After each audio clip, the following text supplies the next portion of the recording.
দ্বিতীয় খলিফার আমলে সাইয়েদনা ওমর ফারুক রাদিয়াল্লাহু তাআলা আনহু বসে আছেন। এই অন্ধ সাহাবী খলিফার দরবারে এসে সালামটা দিয়া ডুকরে ডুকরে কাঁদে, কিছু বলে না।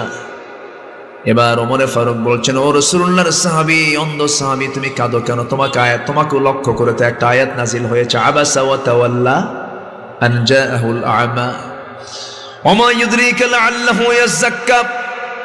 ও আব্দুল্লাহ ইবনে মাকতুম, তুমি অনেক দামি সাহাবী, তুমি কাঁদো কেন? কি হয়েছে?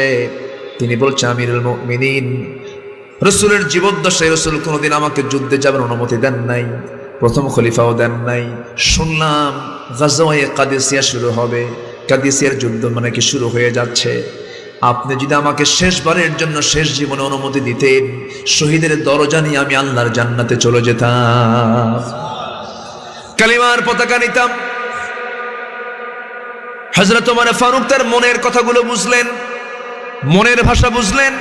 মনের ভাষা বুঝে বলতেছেন, ওরে আব্দুল্লাহ ইবনে উম্মে মাকতুম, আমি তোমাকে যুদ্ধের নহে পারমিশন দিয়ে দিলাম, কিন্তু একটা প্রশ্ন, কি যুদ্ধ যে করবে, তোমার তো দুটো চোখ নাই, তুমি যুদ্ধ কেমন করে করবে?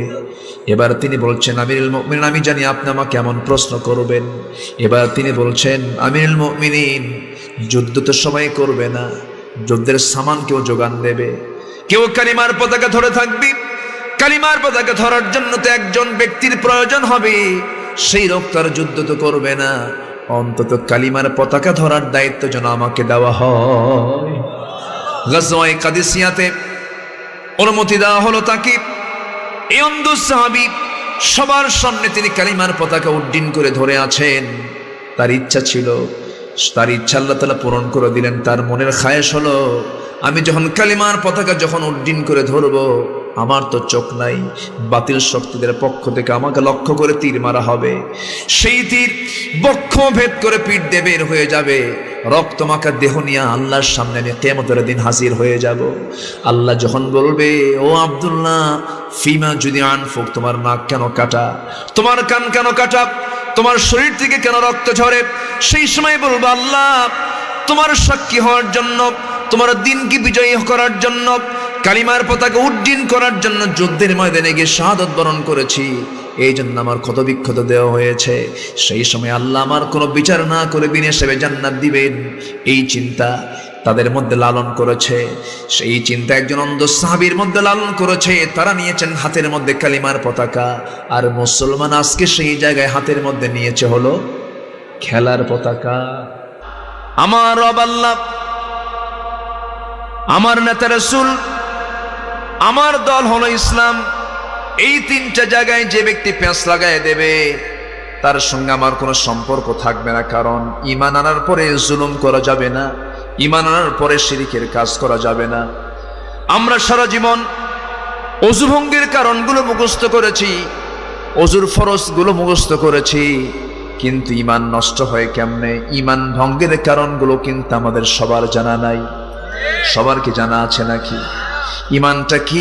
অনেকে বুঝি না ঈমানটা কি। ইউসবিহু মুমিনান ওয়া ইউমসি কাফিরান। আখির জামানায় এমন একটা সময় আসবে, সকালবেলা বান্দার ঈমান থাকবে, বিকালবেলা সে কাফের হয়ে যাবে। আমার বন্ধুগণ, মূল কারণ হলো সে ঈমান ভঙ্গের কারণগুলো জানে না। ঈমানটা কখন নষ্ট হয় সে বুঝতেও পারে না। আমার বন্ধুগণ, ঈমান তো নষ্ট করার জন্য সর্বক্ষণ লেগে আছে আমার পিছনে ইবলিস। আছে না নাই বলেন? আসতে বলবেন না, আছে না নাই? আছে। ঈমান নষ্ট হয়ে যায় কখন? আল্লাহ তাআলা বলেন, ওয়াল্লাযীনা আমানু ওয়া লাম ইয়ালবিসু ঈমানাহুম বিযুলমিন উলাইকা লাহুমুল আমনু ওয়া হুম মুহতাদুন। ঈমান যারা আনবি এবং ঈমান আনার সঙ্গে সঙ্গে যারা ঈমানের সাথে যারা জুলুমকে যখন মিশ্রণ করবে না, ঈমানকে জুলুমের দ্বারা আবৃত করবে না, ওই সমস্ত বান্দাই নিরাপদে থেকে যাবে, তারাই হেদায়েত প্রাপ্ত হয়ে যাবে। কিন্তু যদি কেউ জুলুমটাকে যদি ঈমানের সঙ্গে যদি লেগে দেয়, জুলুম মানে হলো শিরক, ইন্না শিরকা লাযুলমুন আযীম। শিরক হলো ঈমানের নাপাকি। ইন্নামাল মুশরিকুনা নাজাসুন, ইন্নামাল মুশরিকুনা নাজাসুন। মুশরিকরা হলো নাপাক। নাপাক দু প্রকার, পেশাব গায়ে লাগলে পরে নাপাক হয়ে যায়, সহবাস করলে পরে ফরজ গোসল হয়ে যায়, গোসল ফরজ হয়ে যায়, এটা হলো এক প্রকার নাপাকি। আর যদি কোনো বান্দা ঈমানের পরে যদি কোনো শিরকের কাজ করে ফেলে, এটা তার কিসের নাপাকি হলো? ঈমানের মধ্যে তার অপবিত্রতা চলে আসলো, এটা একটা আলাদা নাপাকি। এই জন্য বন্ধুগণ, সব গুনাহ মাফ হলেও আল্লাহর কাছে, আল্লাহর আদালতে একটা গুনাহ কখনো মাফ হবে না, সেটা হচ্ছে শিরকের গুনাহ। এটা হচ্ছে ঈমান ভঙ্গের 1 নাম্বার কারণ, ঈমান ভঙ্গের 1 নাম্বার কারণ। সূরাতুল মায়েদা 55 এবং 56 নম্বর আয়াতে আল্লাহ রাব্বুল আলামিন বান্দাকে ডাক দিয়ে বলছেন, বান্দারে, তোমাদের জীবনে তোমরা যদি কোনো বন্ধু নির্বাচন করতে যাও, তোমাদের জীবনে তোমরা 3টা বন্ধু সিলেকশন করো। নাম্বার 1, তোমার জীবনের 1 নাম্বার, একমাত্র কেবলমাত্র শুধুমাত্র বন্ধু হবে তোমার 1 নাম্বার কে? আমার নখটা নিচের দিকে না উপরের দিকে? আমার সেই বন্ধুটা কে বলেন? তিনি আছেন কোথায়? আর রহমানু আলাল আরশি ইস্তাওয়া। আমার আল্লাহ তাআলা আরশ আজিমের সমাসীন আছেন, তিনি তো অনেক দূরে, তার আরশ আজিম। আমি তাকে 1 নাম্বার বন্ধু বানাবো কেমন করে? তিনি তো অনেক দূরে আছেন। হয়তো চিন্তা আসতে পারে, কিন্তু আল্লাহ বলছেন, বান্দারে, আমার তো ইলম সব জায়গায় থেকে যায়, সে ইলমের দিক থেকে আল্লাহ তাআলা আরেক জায়গায় বলছেন, ওয়া নাহনু আকরাবু ইলাইহি মিন হাবলিল ওয়ারিদ। আমি তোমার স্কন্দ শিরার চেয়েও নিকটে থেকে যাই। তুমি কি করো? তোমার চক্ষু কি খেয়ানত করে? তোমার চক্ষু কোন দিকে ফাঁকি দিয়ে অন্যদিকে তোমার চোখটা চলে যায়, এটা আমি জানি। এবং তোমার অন্তরে তুমি কি দানা বেঁধেছো, মা তুখফিস সুদূর, তোমার অন্তরে তুমি কি গোপন করে রেখেছো, এটা আমি আল্লাহ জানি। পৃথিবীর কোনো প্রশাসন, পৃথিবীর কোনো প্রশাসক বান্দার মনের গ্রাহ্যতে গিয়ে মনের কোনো কথা বের করতে পারে না, কিন্তু আমার আল্লাহ এমন রব, তার রাজত্ব এত বিশাল যে বান্দার অন্তর জগতের সমস্ত তথ্য আমার আল্লাহ জেনে যান। জোরে কোন সুবহানাল্লাহ। যিনি আমার অন্তরের খবর রাখেন, যিনি আমার সকল দুঃখ বোঝেন, যিনি আমার সকল কিছুর সব বিষয়ে যিনি আমার সর্বাধিক জ্ঞাত, তিনি তোমার বন্ধু হতে পারবেন। এই পৃথিবীর সকল মানুষ কেউ কি আমার পূর্ণ চাহিদা পূরণ করতে পারবে নাকি? আমার সকল চাহিদা পূরণ করার একমাত্র যোগ্যতা কার? আসতে বলবেন না কার? আমাকে চালান কে? আমাকে খাওয়ান কে? আমাকে পড়ান কে?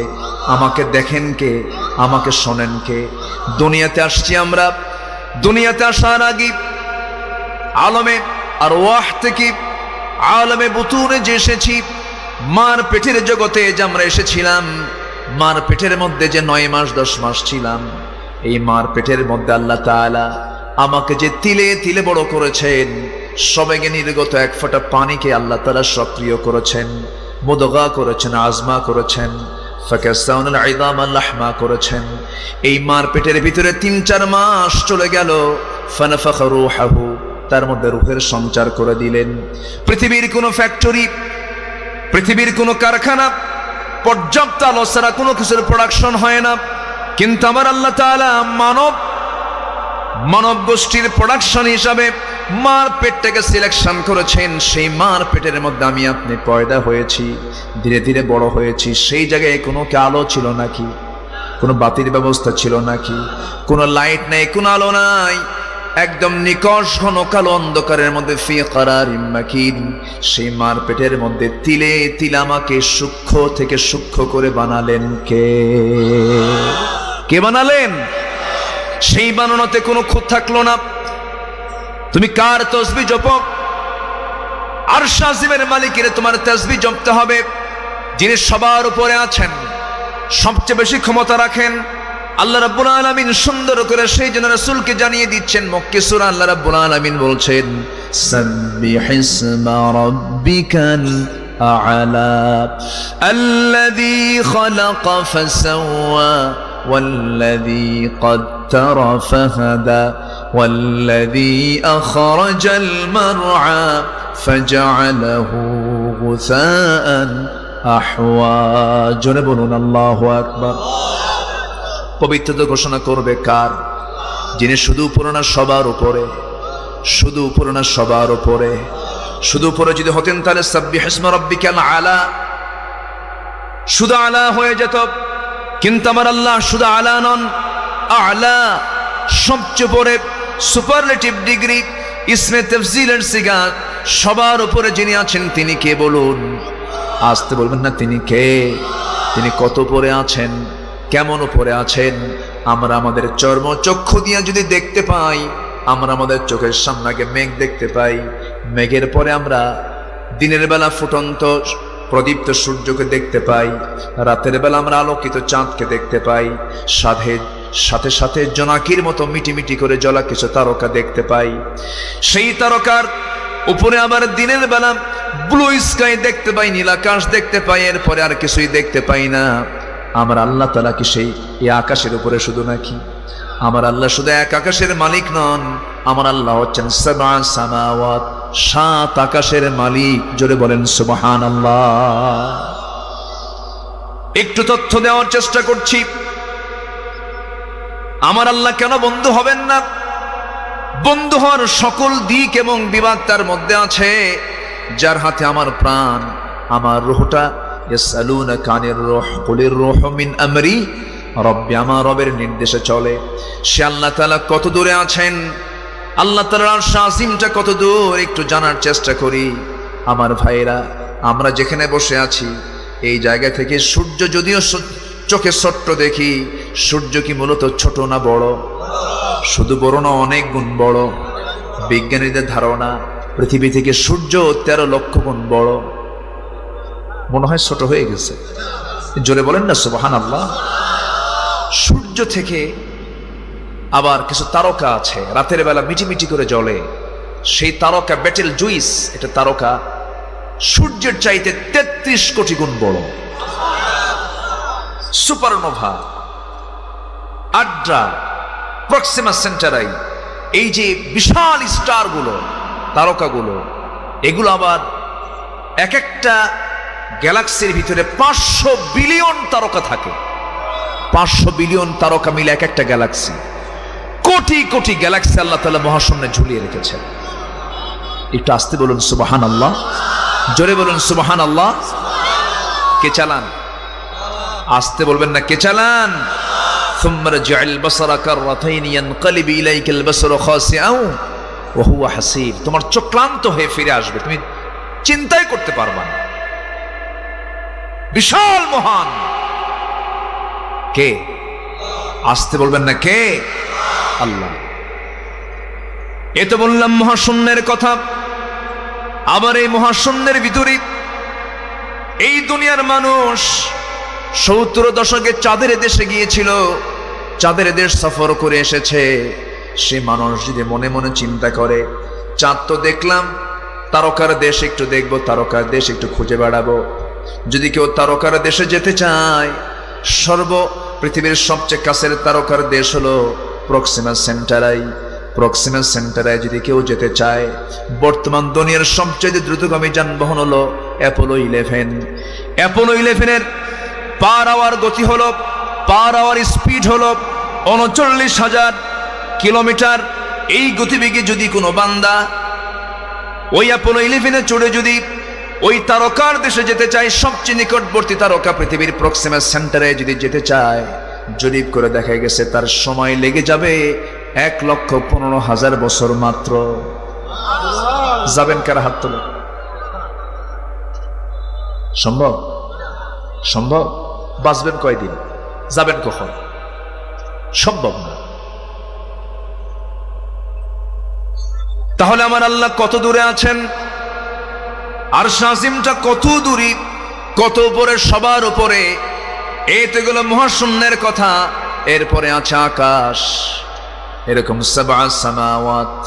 আবার ব্যাখ্যা এসেছে প্রথম আকাশের তুলনায় দ্বিতীয় আকাশটা এত বড়। মরু সাহারার মধ্যে যদি কেউ তার হাত থেকে, আঙ্গুল থেকে যদি আংটি ফেলে দেয়, আংটির তুলনায় যেমন, সাহারার তুলনায় যেমন আংটিটা ছোট, দ্বিতীয় আকাশের তুলনায় প্রথম আকাশ তেমনই ছোট। জোরে কোন সুবহানাল্লাহ। এইরকম করে 6টা মহাশূন্য, 6টা আকাশ।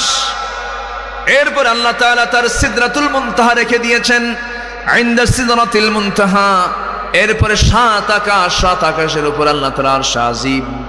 আল্লাহ বলছেন বান্দারে আমি সবকিছু দেখি। ওয়াসিআ কুরসিয়ুহুস সামাওয়াতি ওয়াল আরদ ওয়া লা ইয়াউদুহু হিফযুহুমা।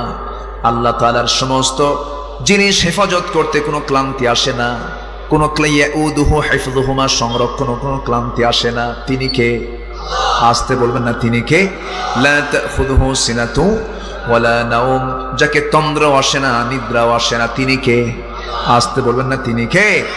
সে আল্লাহ বলছেন বান্দারে আমাকে তুমি বন্ধু বানাও, আমি তোমাকে অনস্তিত্ব থেকে অস্তিত্ব দিয়েছি, নিষ্প্রাণ থেকে প্রাণ দিয়েছি, আবার তোমাকে মুর্দা করব, আবার তোমাকে জিন্দা করে আমার কাছে আনবো, তোমার বিচার করা হবে, সেই বিচারে সূক্ষ্ম করে বিচার করা হবে। যা তুমি কাজ করেছো গোটা জীবন সমস্ত কিছুর হিসাব আমি আল্লাহ নিয়ে নেব। একটা ভয়ঙ্কর আয়াত আছে, যে আয়াতটা পড়লে পরে ওমরে ফারুক কেঁদে ফেলতেন। ওমরে ফারুকের কাছে আয়াতটা বড়ই ভয়ঙ্কর মনে হতো। ফামান ইয়ামাল মিসকালা যাররাতিন খায়রান ইয়ারাহু ওয়া মান ইয়ামাল মিসকালা যাররাতিন শাররান ইয়ারাহু। যে বান্দা যাররা পরিমাণ ভালো কাজ করবে তাও সেদিন সে দেখতে পাবে, যাররা পরিমাণ যে ব্যক্তি খারাপ কাজ করবে তাও সে সেদিন দেখতে পাবে। অতএব দুনিয়াতে আমি যা যা করেছি সমস্ত কিছুর অটো রেকর্ড আছে না নাই? আসতে বলবেন না আছে না নাই? যা করব সব রেকর্ড করছেন কে? আসতে বলবেন না কে? অতএব যিনি রেকর্ড করে রাখছেন বিচার করার জন্য, বন্ধু বানাতে গেলে আমরা এক নম্বর বন্ধু বানাবো কাকে? কাকে বন্ধু বানাবো? আল্লাহকে।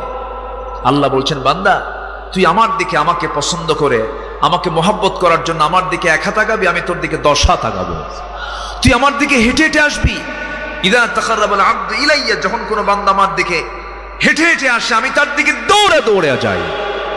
জোরে বলি সুবহানাল্লাহ। ওয়াসারিউ ইলা মাগফিরাতিন মির রাব্বিকুম ওয়া জান্নাতিন আরদুহাস সামাওয়াতি ওয়াল আরদ উইদ্দাত লিল মুত্তাকিন। আমরা জান্নাতের দিকে অবহেলা করে যাব না, জান্নাতের দিকে আমরা দৌড়ে দৌড়ে যাব। জোরে বলি ইনশাআল্লাহ, আরো জোরে বলি ইনশাআল্লাহ।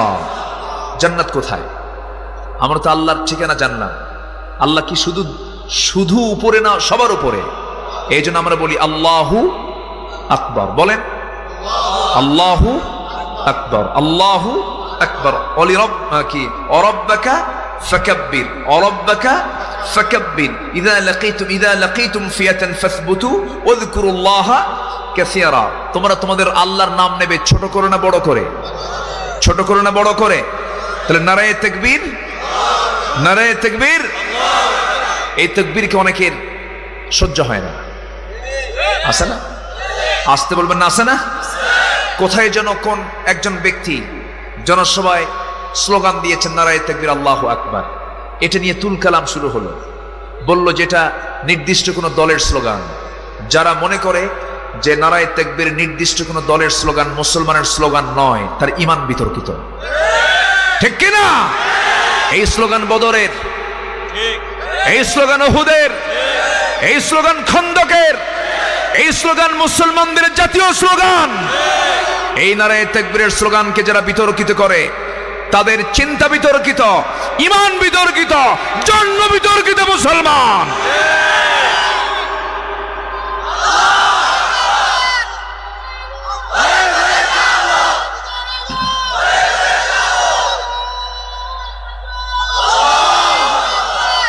সম্মানিত ভাইয়েরা, আমরা কি স্লোগান দেব? জালো জালো। হ্যাঁ, আমরা জ্বালাবো? আমরা কি জ্বালানোর জাতি না নেভানোর জাতি? আমরা নেভানোর জাতি, আমরা জ্বালানোর জাতি নই। আমরা প্রতিশোধ নেওয়ার জাতি নই, আমরা ক্ষমা করে দেওয়ার জাতি। আমরা আজ চলছে দেশে ক্ষমার নীতি না প্রতিশোধের নীতি? মুসলমান ওয়াল কাযিমিনাল গায়জ ওয়াল আফিনা আনিন নাস। মুসলমানদের স্বভাব হলো মুসলমান ক্রোধকে সংবরণ করবে, মানুষকে মাফ করে দেবে।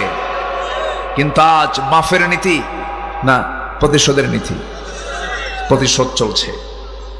সম্মানিত ভাইয়েরা, আমরা অনেকে মনে করি আছি তো, আমাকে সরাবে কে, আমাকে নড়াবে কে?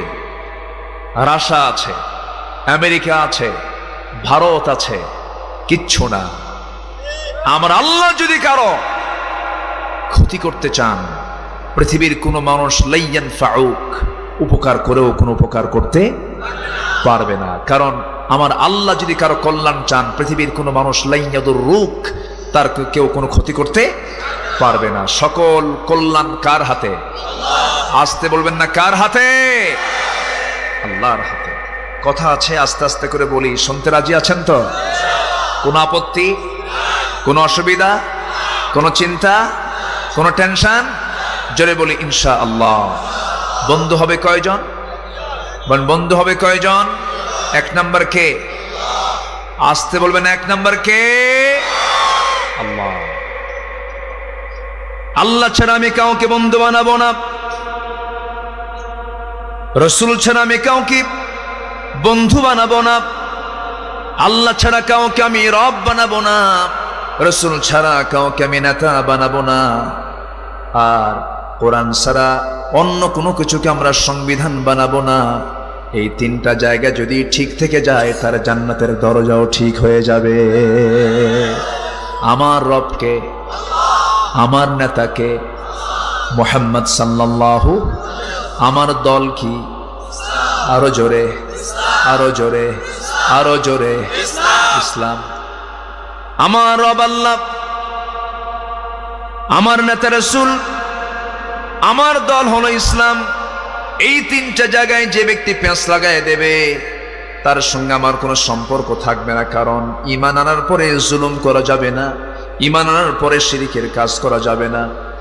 আমরা সারা জীবন অজু ভঙ্গের কারণগুলো মুখস্থ করেছি, অজুর ফরজগুলো মুখস্থ করেছি, কিন্তু ঈমান নষ্ট হয় কেমনে? ঈমান ভঙ্গের কারণগুলো কিন্তু আমাদের সবার জানা নাই। সবার কি জানা আছে নাকি? ঈমানটা কি? অনেকে বুঝি না ঈমানটা কি। ইউসবিহু মুমিনান ওয়া ইউমসি কাফিরান। আখির জামানায় এমন একটা সময় আসবে, সকালবেলা বান্দার ঈমান থাকবে, বিকালবেলা সে কাফের হয়ে যাবে। আমার বন্ধুগণ, মূল কারণ হলো সে ঈমান ভঙ্গের কারণগুলো জানে না।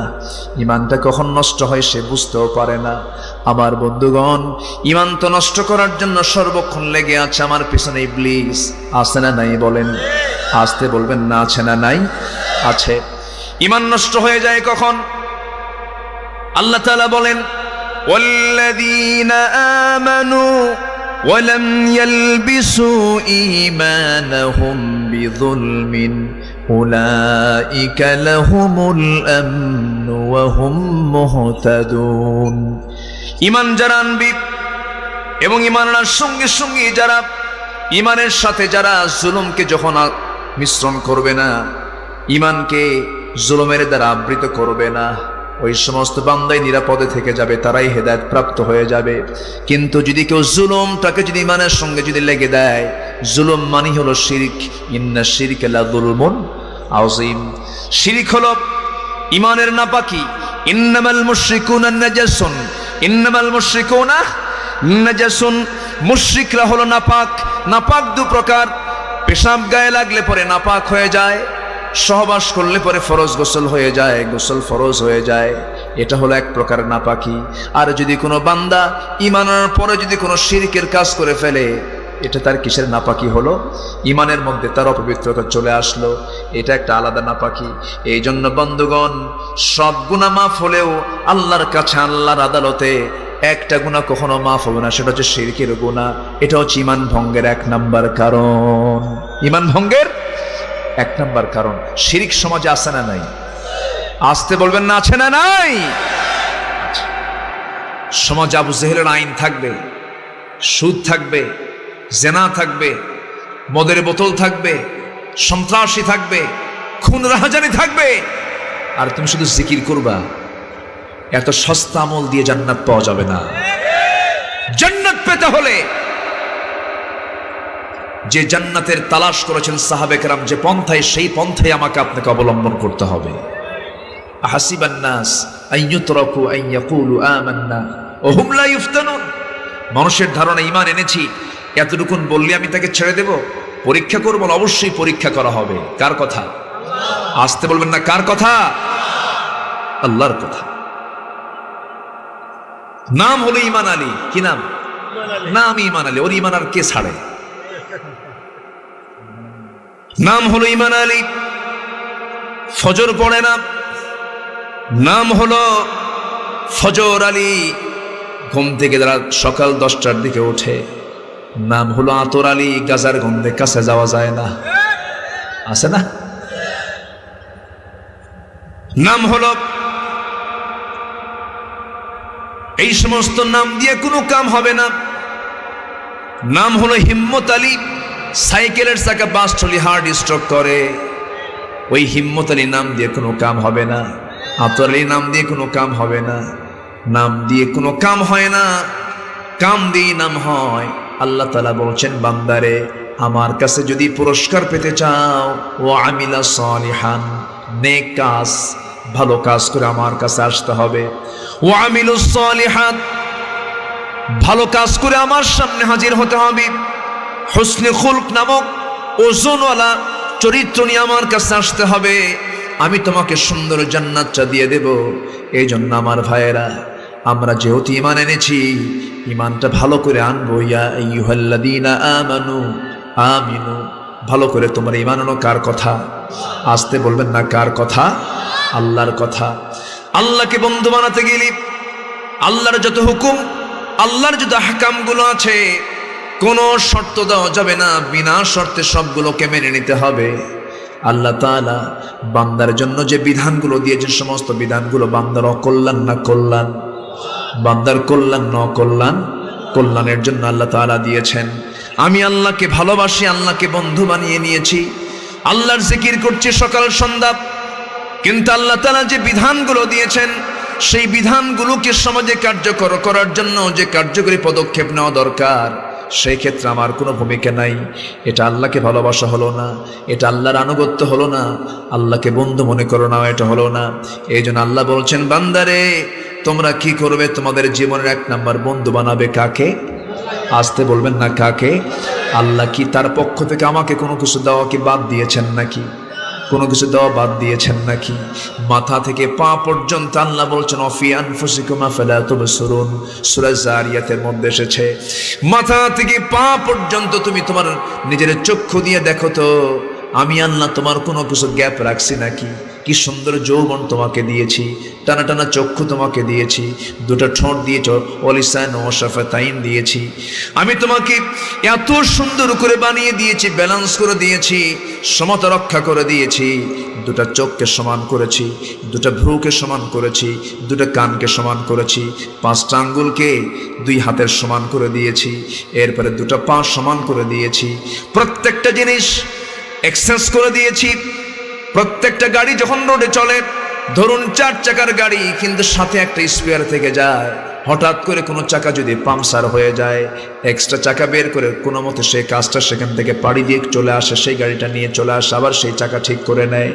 আল্লাহ তাআলা আমার আপনার বডির ভিতরে এক্সেস অনেক কিছু দিয়ে দিয়েছেন। বাইপাস সার্জারি করতে হয়, ওপেন হার্ট সার্জারি করতে হয়, রগের প্রয়োজন হয়। আল্লাহ তাআলা প্রত্যেকটা বান্দার শরীরের মধ্যে কিছু এক্সেস রগ রেখে দিয়েছেন। যখন হার্ট অপারেশন হবে, ডাক্তার যখন হার্টটা ফেরে, যখন বুকটা চিরে, যখন হার্টটা যখন অপারেশন করতে নেয়, বাইপাস সার্জারি করতে নিয়ে রগের প্রয়োজন হয়। এই রগ গরুর রগ দিয়ে হবে না, ছাগলের রগ দিয়ে হবে না, বাবার রগ ছেলের কাজে লাগবে না, ছেলের গায়ের রগ বাবার কাজে লাগবে না, ব্যক্তির রগ দিয়ে ব্যক্তির কাজে লাগতে হবে। সেই জন্য আল্লাহ রাব্বুল আলামিন উপরের হার্টের অপারেশনের জন্য বান্দার পায়ের কাছে এক্সট্রা করে রগ রেখে দিয়েছেন।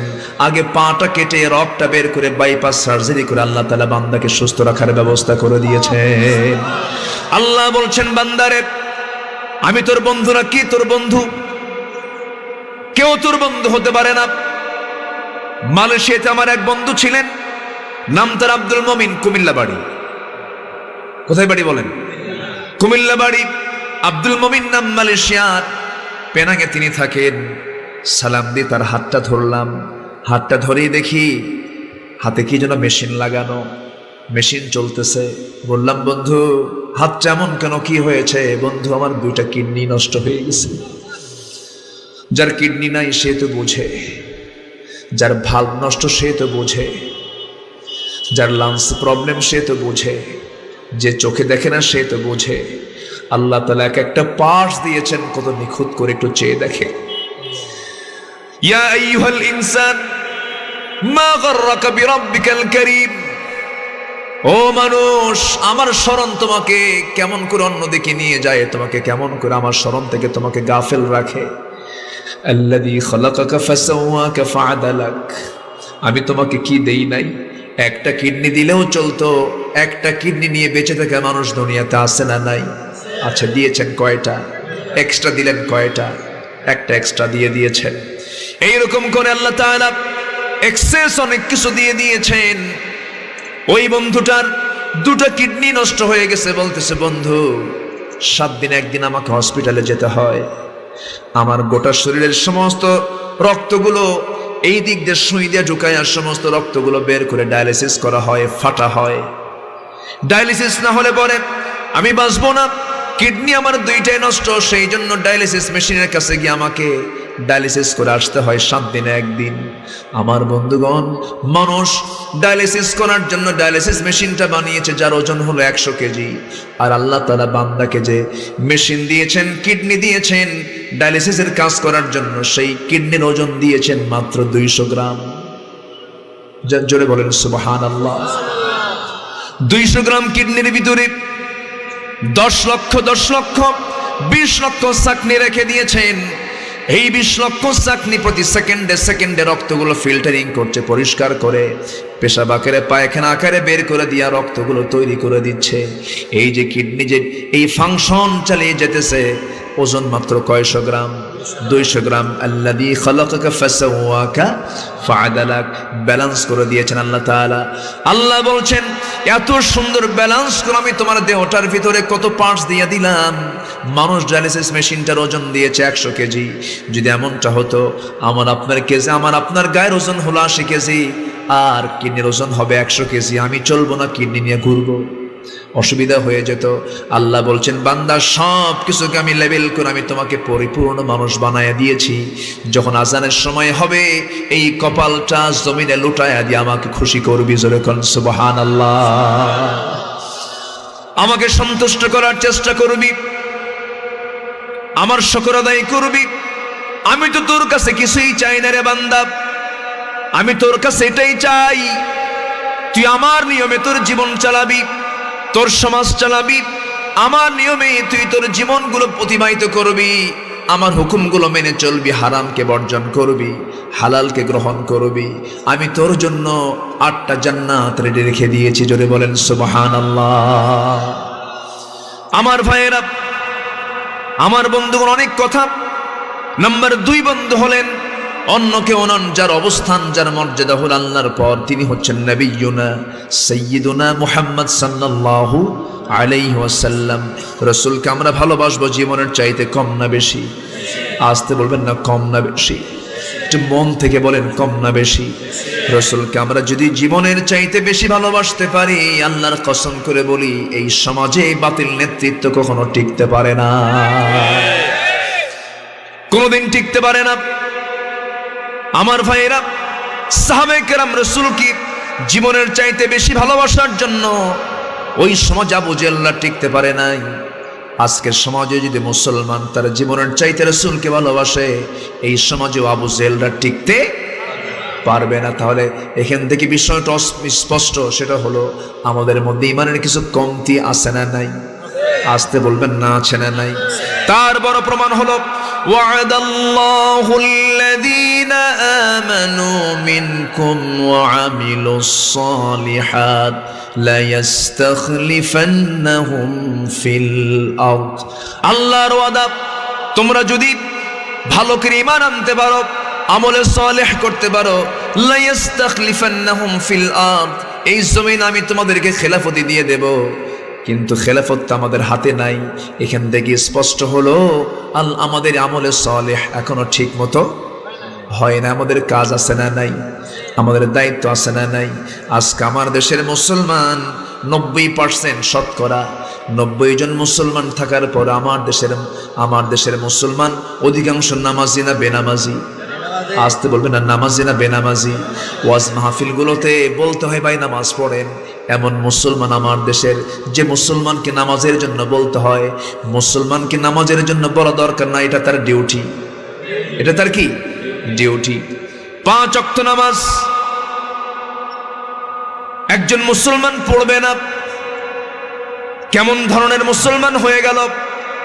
অথচ আল্লাহ রাসূল বলেছেন, আল ফারকু বাইনাল মুমিন ওয়াল কাফির তারকুস সালাত। একজন কাফির এবং মুমিনের মধ্যে পার্থক্য সৃষ্টি করে দেয় যে ইবাদত, তার নাম কি বলেন? সালাত, নামাজ। এই জন্য জীবনে আজান যখন শুনবো, সকল কাজের আগে দৌড়ে চলে যাব নামাজের জন্য। কোথায় কোথায় চলে যাব? মসজিদ। আল্লাহ বলছেন যে তুই যদি আমার প্রেমে, আমার বন্ধুত্বের পরিচয় দিয়ে তোর দিল যদি লটকিয়ে রাখিস মসজিদের সাথে, আমি তোকে আমার আরশের ছায়ার নিচে স্থান দিয়ে দেব। আরশ কোথায়? আরশ কোথায়? আসতে বলে। শুধু উপরে না, সবার উপরে। তাহলে মসজিদে যদি আমি নিয়মিত 5 ওয়াক্ত নামাজ, রাজুলুন কলবুহু মুআল্লাকুম বিল মাসাজিদ, এটা যদি হয়ে থাকে, তাহলে আমার জায়গা হবে কার ছায়াতলে? বলেন, কার ছায়াতলে? তাহলে আমার সম্মান, আমার মর্যাদা কত, যে এই মহাশূন্য পেরিয়ে, 7 আকাশ পেরিয়ে এই আরশ আজিমের ছায়ায় আল্লাহ তাআলা আমাকে উঠায় নেবেন। জোরে বলি সুবহানাল্লাহ। জান্নাত কোথায়? চৌদ্দগ্রাম। বলেন, জান্নাত কোথায়? জান্নাত উপরে। জোরে বলি সুবহানাল্লাহ। একটা আয়াত দিয়ে এটি স্পষ্ট হয়ে যাবে। সম্মানিত ভাইয়েরা, তাহলে বন্ধু নির্বাচনে আমরা ভুল করব না। 1 নম্বর বন্ধু হবেন কে? আল্লাহ। বন্ধু হওয়ার যোগ্যতা আমার আল্লাহর আছে না নাই? বলেন, আছে না নাই? সকল যোগ্যতা কার? আমাদের কোনো যোগ্যতা আছে? সকল ক্ষমতা কার? সকল শুকরিয়া পাবার একমাত্র দাবিদার কে? আল্লাহ তাআলা। নাম্বার 2 হচ্ছেন, আমার বন্ধু হবেন মুহাম্মদ সাল্লাল্লাহু আলাইহি ওয়াসাল্লাম। আমার ভাইয়েরা, নাম্বার 3 বন্ধু হবেন,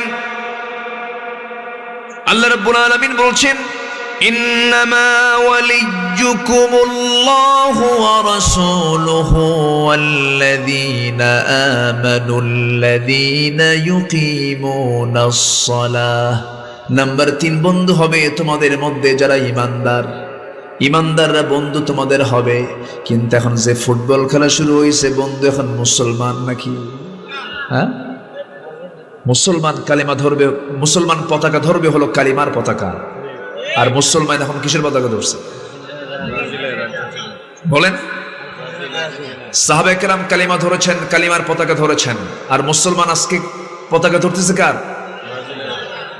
শুনলাম আজকে, দেখলামও মনে হয় কোন সোশ্যাল মিডিয়াতে দেখলাম, 5 মাইল লম্বা একজন পতাকা বানাইছে, 7 থেকে 8 লক্ষ টাকা খরচ করছে। যাক, ওকে জামানার পীর সাহেব ঘোষণা করা হোক। তাও কিস্তিতে টাকা উঠায়। মানে শয়তান এমন নাড়া দিছে ওরে, বুঝলে, এমন কাতুকুতু দিছে। এরকম বদমাইশ আছে না নাই? আসতে বলবেন না, আছে না নাই? কোথায় আজকে একজন অন্ধ সাহাবী নবীর কাছে সারা জীবন বলেছেন, হুজুর, বদর গেল, উহুদ গেল, খন্দক গেল, আমি আপনাকে কতবার বলেছি আমি যুদ্ধে যাব, আপনি আমাকে পারমিশন দিলেন না হুজুর। রাসূল মুস্কি হাসি দিয়ে বললেন, আব্দুল্লাহ, তুমি কেমনে যাবে? তোমার তো চোখই নাই, আমি তোমাকে কেমনে পারমিশন দেব? রাসূল তাকে আজীবন পারমিশন দেন নাই। প্রথম খলিফাও তাকে যুদ্ধের অনুমতি দেন নাই। সন্দ ভাগ্যবান সাহাবী হচ্ছেন আব্দুল্লাহ ইবনে উম্মে মাকতুম রাদিয়াল্লাহু তাআলা আনহু।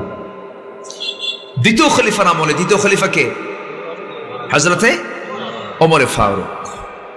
অনেকদিন আগে এক মাহফিলে বললাম যে ওমর ফারুককে চিনেন কারা কারা?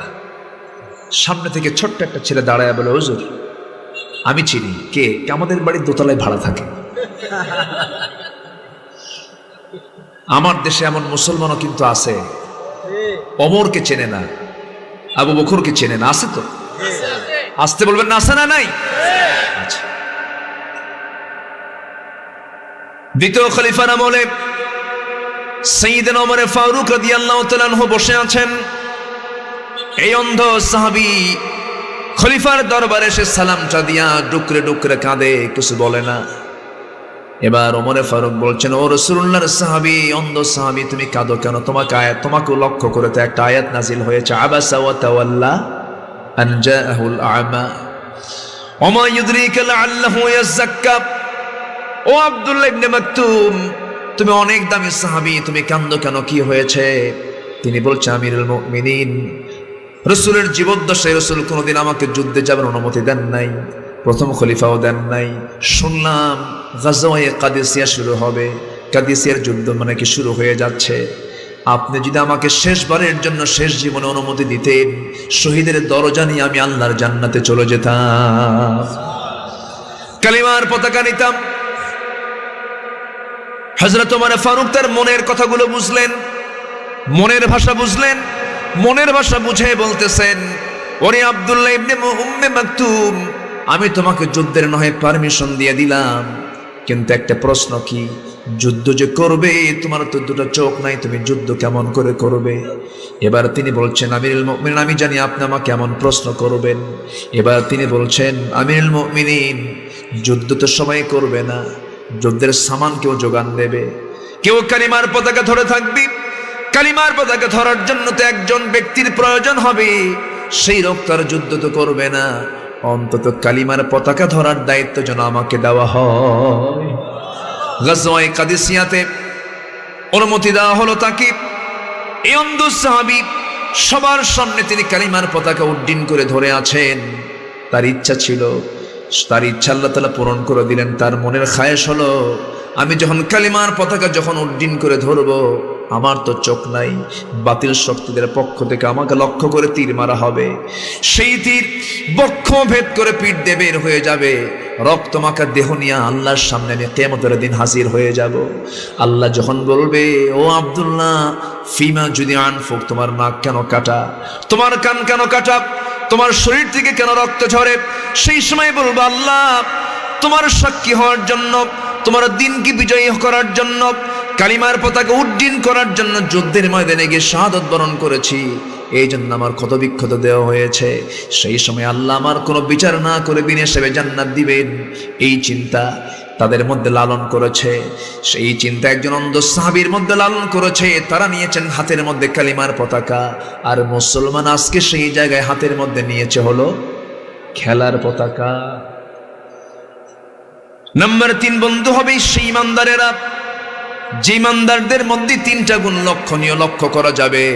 সেই 3টা গুণ হলো, আল্লাযীনা ইউকিমুনাস সালাতা ওয়া ইউতুনাস যাকাতা ওয়া হুম রাকিউন। যারা কি করবে? নামাজ কায়েমের সংগ্রাম করবে, যারা যাকাত আদায় করবে এবং রুকুকারীর সঙ্গে রুকু করবে। কয়টা গুণের কথা বলেন? 3টা গুণের কথা, নামাজের কথা, যাকাতের কথা, আবার রুকুর কথা আল্লাহ তাআলা বলে দিয়েছেন। আমার ভাইরা, নামাজ আদায় করা সহজ, নামাজ কায়েমের সংগ্রাম করা কি সহজ কাজ নাকি? এই পথে পিচ্ছিল পথ, এই পথে কাঁটা বাধা আছে না নাই? নামাজ আদায় আপনাকে কেউ বাধা দেবে না, কিন্তু নামাজ কায়েমের সংগ্রাম যখন করতে যাবেন, আল্লাহ বলতেন, ওই সমস্ত ইমানদারদের সঙ্গে তোমরা বন্ধুত্ব করো যারা নামাজ কায়েমের সংগ্রাম করবে। আমার ভাইয়েরা, 5 ওয়াক্ত নামাজ পড়ি, আমি জান্নাত পেয়ে যাব, এই বিষয়টা যদি কারো মধ্যে যদি বদ্ধমূল হয়ে যায়, একটা বিষয় আমার মনে হয়ে গেল, সাহাবীদের জীবনে ঘটে যাওয়া একটা ইতিহাস আমার মনে পড়ে গেল। সহিহ আল্লাহ তাআলার কিতাবের মধ্যে এই ঘটনা বলে দিয়েছেন এবং সহিহ বুখারীর বর্ণনাতে এই ঘটনাটা আছে। আমার নবীজি তাবুক অভিযান থেকে যখন ফিরে আসলেন, তাবুক অভিযান ছিল সবচেয়ে বড় অভিযান।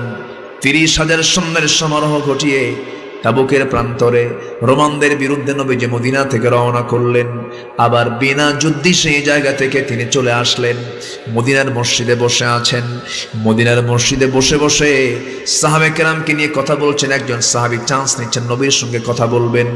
রসুলকে একা পেয়ে গেলেন, একা পেয়ে আস্তে করে সালাম দিয়ে রসুলকে লক্ষ্য করে বলছেন, ইয়া রাসূলুল্লাহ, একটা কথা বলতে এসেছি, আপনি আমাকে মাফ করে দিবেন কিনা জানি না। কি বলতো? সেই সাহাবী বলছেন, ইয়া রাসূলুল্লাহি, যুদ্ধে তো 30,000 সৈন্য গেল সেই তাবুক অভিযানে, আমি যেতাম, আমি যাব, সম্পূর্ণ প্রস্তুতি নেওয়ার পর আমি যেতে পারি নাই। আমি গাফলতি করেছি, অলসতা করেছি, ঢিলামি করেছি। সত্যি হুজুর, আমি ইচ্ছা করলে পরে যেতে পারতাম, এরপরে আমি যাই না, ইচ্ছা করি আমার যাওয়া হয় নাই। হুজুর, আপনি আমাকে মাফ করে দিয়েন, আল্লাহ যেন আমাকে মাফ করে দেন।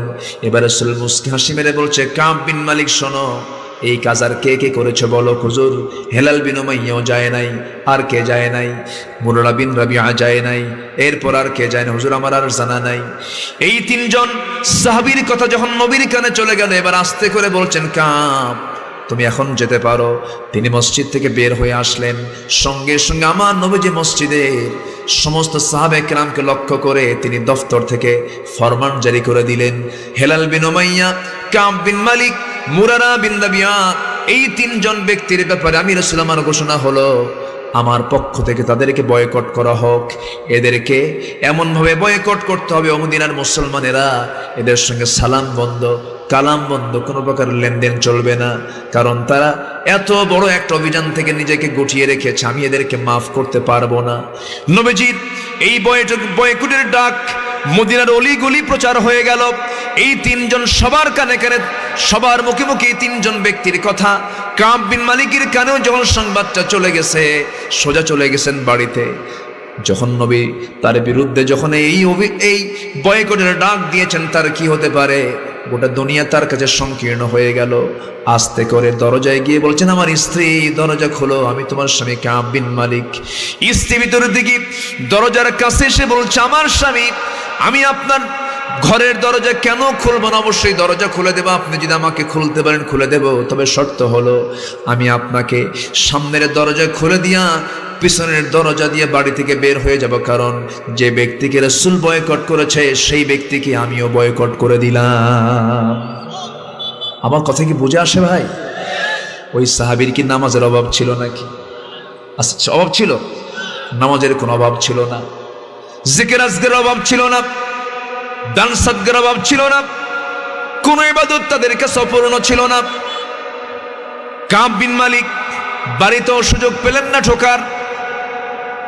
ঘরের দরজা থেকে বাইরে বের হয়ে ছোট্ট ছোট্ট ফুটফুটে 2টা বাচ্চা, নিজের সন্তানগুলোকে ডাক দিয়ে বলছেন, সন্তানরা আমার দিকে আগায় আস, আমি তোমাদের কিছু আদর করে দেই। ছোট্ট 2টা বাচ্চা বলছেন, না না, যাওয়া যাবে না, রাসূল বয়কট করেছেন তোমাকে, আমরা তোমার সামনে যাব না, তোমার আদর আমরা নেব না। সন্তানগুলো দূরে ছিটকে পড়ে গেল, পরিবার ছিটকে পড়ে গেল। কাব বিন মালিক কোথায় যাবেন? কাব বিন মালিক ওই যে সেজদায় পড়ে পড়ে কান্নাকাটি শুরু করে দিলেন, আল্লাহর কাছে তওবা করতে লাগলেন। তওবার দরজা খোলা না বন্ধ? আসতে বলে, তওবার দরজা খোলা না বন্ধ? এখনো তওবার দরজা আছে না নাই? সূরা তওবা আছে না নাই? তওবা করলে কে খুশি হন? কম না বেশি? কম না বেশি? আমার ভাইরা, এই কাব বিন মালিকের জন্য গোটা দুনিয়া তো ছোট হয়ে আসলো। বন্ধু আল্লাহ তার পক্ষে নাই, রাসূলও তার পক্ষে নাই, কারণ বয়কট জারি হয়ে গেছে। সাহাবীদেরকে সালাম দেন, পরিচিত সাহাবী সালামের জবাব নেন না, এড়িয়ে যান। কাব বিন মালিক কাঁদতে কাঁদতে বেকারার হয়ে যাচ্ছেন, সেজদা দিতে বেকারার হয়ে যাচ্ছেন। ওইদিকে হেলাল বিন উমাইয়ার বয়স 70 বছর পার হয়ে গেছে, বুড়া মানুষ, চামড়াগুলো কুঁচকে গেছে। হেলাল বিন উমাইয়ার মতো বুড়া মানুষ বয়কটের শিকার হয়ে গেলেন। রাসূল তার বিরুদ্ধে বয়কটের ডাক দিলেন। হেলাল বিন উমাইয়ার কানে যখন সংবাদটা চলে গেছে, হেলাল বিন উমাইয়া করলেন কি? সোজা করলেন কি, বাড়ি থেকে একটা শক্ত দড়ি হাতের মধ্যে নিলেন। শক্ত দড়ি হাতের মধ্যে নিয়ে সোজা মসজিদ নববীর সামনে আসলেন। মসজিদ নববীর সামনে এসে একটা শক্ত খুঁটিতে ওই দড়িটার একটা সাইড বেঁধে দিয়া দড়ি শক্ত করে বেঁধে নিজের দুইটা হাত দড়ির সঙ্গে লাগায় দিলেন, মুখে দিয়া কামড় মেরে ধরে শক্ত করে দুই হাত বেঁধে বলছেন, হেলাল রে, তোর মতো বড় আসামি এই জমিনে আর নাই, তোর মতো বড় আসামি এই জমিনে নাই, কারণ তোর বিরুদ্ধে নবীজি বয়কটের ডাক দিয়েছে। নবীজি যদি বয়কটের ডাক দিয়ে দেয়, এর চাইতে বড় বড় কপাল লোক এই জমিন আর নাই। আমার বন্ধু রাসূল আমাকে বয়কটের ডাক দিয়েছে। সামনে দুটো হাত বেঁধে থাকা হেলাল বিন উমাইয়া সাহাবীরা যখন মসজিদের মধ্যে নামাজের জন্য ঢোকে, ও ভাই আসসালামু আলাইকুম সালামের জবাব কেউ দেয় না। খাওয়া বন্ধ, খাওয়া বন্ধ, সবকিছু বন্ধ হয়ে গেছে। কিতাবের মধ্যে আসছে ওই হেলাল বিন উমাইয়ার দুটো হাতি ওই রশি দিয়ে বাঁধতে বাঁধতে 40টা দিন যখন চলে গেছে, হাতের এই সাইডগুলো সম্পূর্ণ খাওয়া হয়ে গিয়েছে। সেজদা দিতে দিতে অস্থির হয়ে গেছেন, তওবা করতে করতে চোখের পানি ফুরে যাচ্ছে। আল্লাহর পক্ষ থেকে এখনো ফয়সালা হলো না। মুরারা বিন রাবিআ তিনিও পাহাড়ি গুহার মধ্যে কাঁদতে কাঁদতে অস্থির হয়ে যাচ্ছেন। 40টা দিন যখন পার হয়ে গেল, আল্লাহর কাছে তাদের তওবা কবুল হয়ে গেছে। ওয়া আলা সালাসাতিল্লাযীনা খুলিফু, এই আয়াতটা যখন নাজিল হয়ে গেল, নবীর কাছে যখন আয়াতটা চলে এলো, সবচাইতে বেশি খুশি হয়েছেন আমার নবী মুহাম্মদ সাল্লাল্লাহু আলাইহি ওয়াসাল্লাম। দারুণ খুশি হয়ে গেলেন। খুশি হয়ে বলছেন, ওরে ওমর, আমার কাব বিন মালিক কোথায়? আমার কাব বিন মালিককে আমার সামনে নিয়ে আসো। আমি আমার দরজা তার জন্য বন্ধ থাকলেও আমার আল্লাহর দরজা তার জন্য খোলা ছিল রে। যেরকম সুবহানাল্লাহ, যেরকম সুবহানাল্লাহ। আমার ভাইরা, আমার বন্ধুগণ, সাহাবীদের মতো শ্রেষ্ঠ আমল কি পৃথিবীর কেউ করতে পেরেছে নাকি? কেউ পারবে নাকি? সম্ভব নাকি? সেই কাব বিন মালিকের মতো মানুষ, হেলাল বিন উমাইয়ার মতো মানুষ, মুরারা বিন রাবিয়ার মতো মানুষ, তাদের নামাজ, তাদের দান, তাদের সাদকা, তাদের ত্যাগ, তাদের কোরবানি, এত কিছু অবদান রাখার পরেও তাবুক অভিযানে নিজেদেরকে একটু অবহেলার কারণে, নিজেদেরকে মাইনাস রাখার কারণে আল্লাহ তাআলা যদি তাদের ব্যাপারে এতটুকু যদি সতর্ক অবস্থান নিয়ে নেন, রাসূল যদি তাদের বিরুদ্ধে বয়কটের সিদ্ধান্ত নিয়ে নেন, আমি আপনি কি নামাজ কায়েমের সংগ্রাম থেকে নিজেকে কখনো বিরত রাখতে পারি? আসতে বলে, বিরত রাখতে পারি? পারি না। যারা বিরত রাখবে তারা প্রকৃত ঈমানদার হতে পারে না। আল্লাহ বলছেন, ঈমানদার তো সেই ঈমানদার বন্ধু তোমার বন্ধু হবে যে বন্ধু নামাজ কায়েমের সংগ্রাম করে। জোরে বলে সুবহানাল্লাহ। আমার ভাইয়েরা, নামাজ আছে যেখানে, যাকাত আছে সেখানে, নামাজ কার হক? আসতে বলবে না, নামাজ কার হক? আল্লাহর হক। যাকাত হলো বান্দার হক। আল্লাহ বলছেন, বান্দারে, বান্দার হকটা তো তুমি কখনো নষ্ট করবে না। আমরা তওবা করব, তওবা কবুল হবে। তওবা কবুলের কিছু শর্ত আছে। তওবা করব কার কাছে? মাফ চাবো কার কাছে? সেই তওবা কবুলের শর্ত হলো, 1 নাম্বার হলো তওবাটা হবে কার জন্য? আসতে বলে, কার জন্য? আল্লাহর জন্য। নাম্বার 2, তওবা করব গুনাহ ত্যাগের নিয়তে। গুনাহ ত্যাগ করলাম, আর জীবনে গুনাহ করব না, এই চিন্তা মাথায় নিয়ে যদি কোনো বান্দা তওবা করে, সেই তওবা কবুল হবে। নাম্বার 3, পূর্বের অপরাধের জন্য লজ্জিত হওয়া। যা অপরাধ করেছি, যা ভুল করেছি, আল্লাহ তুমি আমাকে মাফ করো, আমি এই ভুল আর কখনো করব না। আগামীতে কোন অপরাধের সঙ্গে জড়িত হব না। দিনের কাজ রাতে করব না। অন্যের সিল নিচে মারব না। ঠিক কিনা? কথা বোঝা যায়? কথা কি বোঝা যায়? এই আকাম কুকামগুলো করব না। নাম্বার 5 হলো বান্দার অধিকার ফেরত দিতে হবে। আপনি যে বান্দার হকগুলো নষ্ট করেছেন, যে জমি দখল করেছেন, সেই জমি ফেরত না দেওয়া পর্যন্ত তওবা কবুল হবে না। আপনি অন্যের হক নষ্ট করেছেন, বোনের সম্পত্তি জবরদখল করে আপনি খাচ্ছেন, বোনকে বুঝায় দিচ্ছেন না, বাপ মারা গেছে কত আগে, বোনের সম্পত্তি না বুঝে দেওয়া ভাই মনে হয় দেবিদারে নাই। আছে আছে আছে। বোনের সম্পত্তি দেয় না, বাবা মেয়ের সম্পত্তি ছেলেকে লিখে দিয়ে চলে যায়। আছে না নাই? আছে না নাই? তার তওবা কবুল হবে? হবে না। ইমাম কুরতুবী আবার বলেছেন, 3টা তওবার হলো 3টা দিক। তওবার জন্য 3টা কাজ করতে হবে। 1 নাম্বার হলো মুখে ক্ষমা প্রার্থনা করতে হবে, সুবহানাকাল্লাহুম্মা বিহামদিকা আশহাদু আল্লা ইলাহা ইল্লা আনতা আস্তাগফিরুকা ওয়া আতুবু ইলাইক। নাম্বার 2 হলো অন্তরে অনুশোচনা থাকতে হবে। নাম্বার 3 হলো আগামী জীবনকে গুনাহমুক্ত রাখার যে একটা কমিটমেন্ট, একটা প্রতিজ্ঞা, এটা থাকতে হবে। ইমাম কুরতুবীর এই ব্যাখ্যা হচ্ছে, তওবা যদি কেউ করতে চায়, এমন মানসিকতা নিয়ে যদি কেউ তওবা করে, আল্লাহ তাআলা সেই তওবাকারীকে খুব ভালোবাসেন। ইন্নাল্লাহা ইউহিব্বুত তাওয়াবিন ওয়া ইউহিব্বুল মুতাতাহহিরিন। আল্লাহ তাআলা তওবাকারীকে ভালোবাসেন এবং পবিত্রতা অর্জনকারীকে ভালোবাসেন। এই পবিত্রতা শিরকের নাপাকি থেকে পবিত্রতা, আবার দৈহিক নাপাকি থেকেও পবিত্রতা। আল্লাহ তাআলা এই সমস্ত বান্দাগুলোকে ভালোবাসেন। তবে ইউহিব্বুন দিয়ে, ইন্নাল্লাহা ইউহিব্বুল্লাযীনা ইউকাতিলুনা, এই যে ইউহিব্বুন শব্দ দিয়ে আল্লাহ তাআলা 7 জায়গায় বলেছেন আমি 7 শ্রেণীকে ভালোবাসি। জোরে বলে সুবহানাল্লাহ। আমরা ভালোবাসা কার পেতে চাই? কার ভালোবাসা পেতে চাই? আল্লাহর ভালোবাসা পেতে চাই।